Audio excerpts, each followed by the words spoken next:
বলছি ইউস্ট্যাটিক আলোড়ন। ইউস্ট্যাটিক আলোড়নটা কি না, এটা একটা এক ধরনের কিন্তু ভূমিরূপ গঠনকারী প্রক্রিয়া। ব্যাপারটা কি হয়, ধর আমাদের একটা সমুদ্র আছে, আমাদের সমুদ্র পাড়ে জলভাগ আছে।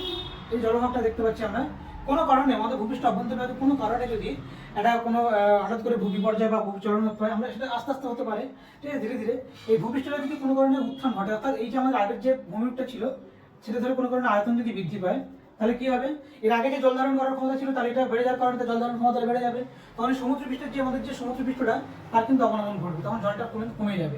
আবার যদি এমন হয় যে এখান থেকে যদি সমুদ্র পৃষ্ঠ আগের এইটা অবস্থান ছিল, যদি আস্তে করে করে যদি আবার সমুদ্র তলের এই উচ্চতা যদি বৃদ্ধি পায়, তাহলে জল ধারণ ক্ষমতাটা কমে যাবে, তখন একটু ছোট আয়তন তৈরি হবে, তখন জল ধারণ ক্ষমতাটা কমে গিয়ে এখানে জলতলটা কিন্তু বৃদ্ধি পাবে, এখান থেকে সেখানে এটা জলতলটা বৃদ্ধি পেয়ে যাবে।